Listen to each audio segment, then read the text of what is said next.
আজকের বিশেষ বিশেষ সংবাদে প্রথমেই পড়ছি শিরোনাম। একাদশ ও দ্বাদশ শ্রেণী ছাত্রদের মধ্যে সংঘর্ষ, আহত প্রায় ২০ জন ছাত্র। ঘটনা ঋষ্যমুখ বাস পদুয়া জহর নবোদয় বিদ্যালয়ে।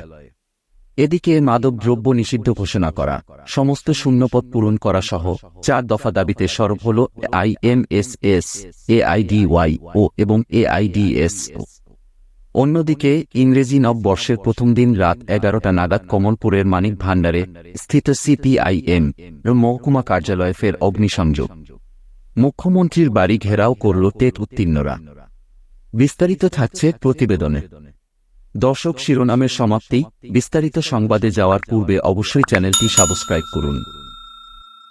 একাদশ ও দ্বাদশ শ্রেণী ছাত্রদের মধ্যে সংঘর্ষ, আহত প্রায় ২০ জন ছাত্র। ঘটনা ঋষ্যমুখ বাস পদুয়া জহর নবোদয় বিদ্যালয়ে।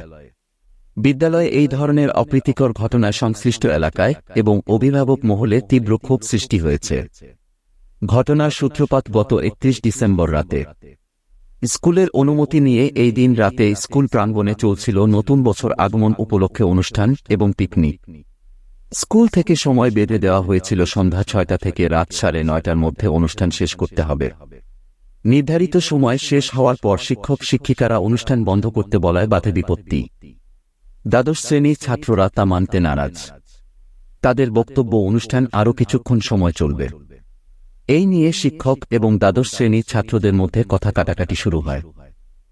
শিক্ষকদের পাত্তা না দিয়ে দ্বাদশ শ্রেণীর ছাত্ররা অনুষ্ঠান আরও কিছু জারি রাখার জন্য একাদশ শ্রেণীর ছাত্রদের উস্কানি দিতে থাকে।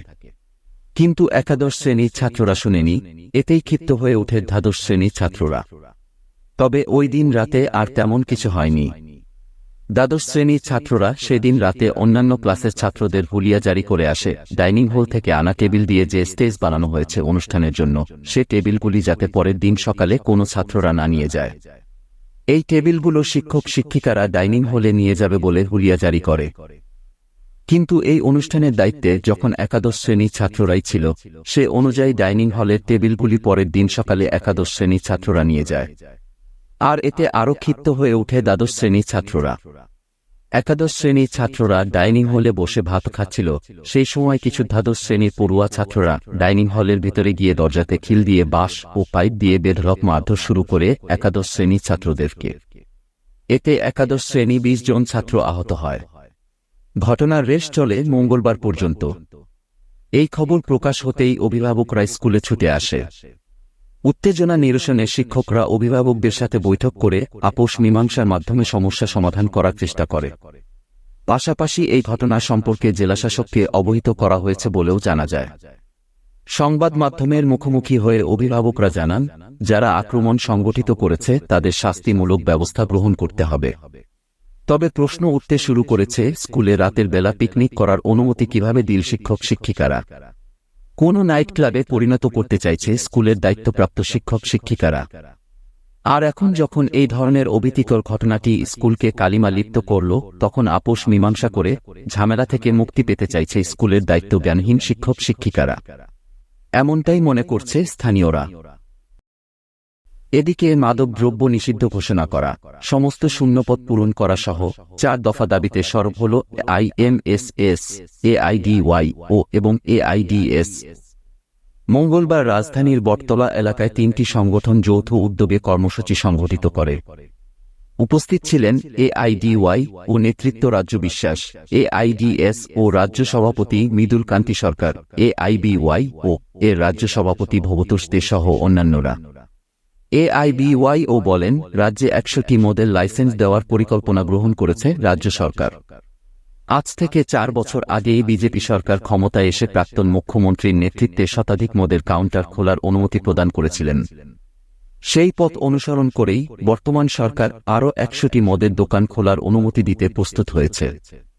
রাজ্য সরকারের এই ধরনের সর্বনাশা নীতির প্রতিবাদে এই বিক্ষোভ প্রদর্শন বলে জানান তিনি। আরও বলেন যে একটা সরকার কতটা জনদর্দী এবং প্রগতিশীল তা বোঝা যায় সরকারি নীতি প্রযোগের মধ্য দিয়ে।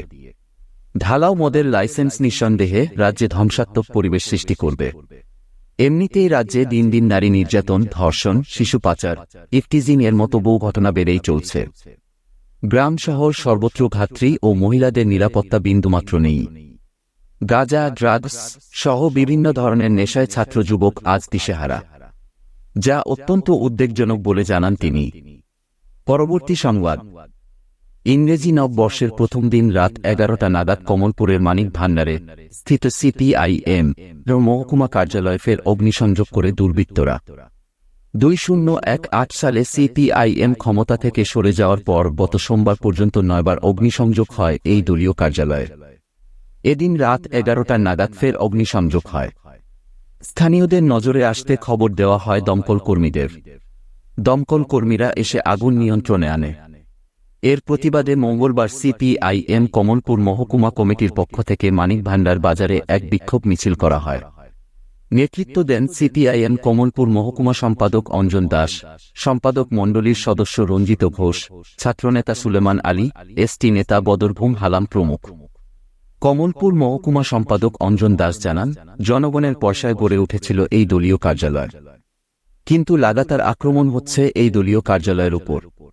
এখন শুধুমাত্র পাকা ভবনটির অস্তিত্ব রয়েছে, না হলেও কার্যালয়ের ভেতর যে সমস্ত সামগ্রী ছিল সবকিছু লুট করে নিয়ে গেছে দুর্বৃত্তরা।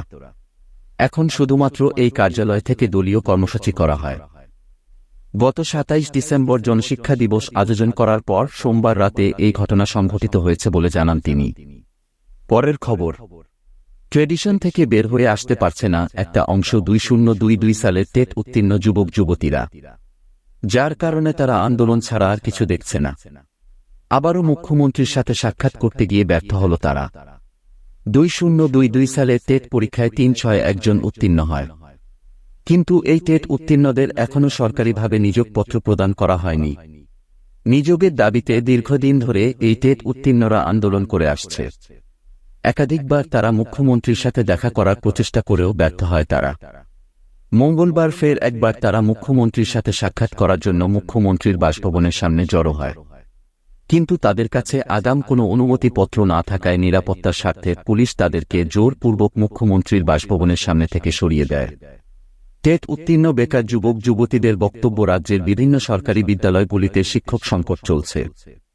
শিক্ষকের দাবিতে ছাত্রছাত্রীরা আন্দোলন করছে, অথচ তারা টেট পাশ করে বসে রয়েছে। সরকার তাদেরকে নিয়োগ করছে না। তাদের দাবি অবিলম্বে টেট উত্তীর্ণ সকলকে একসাথে নিয়োগ করা হোক। আজকের বিশেষ সংবাদের সমাপ্তি।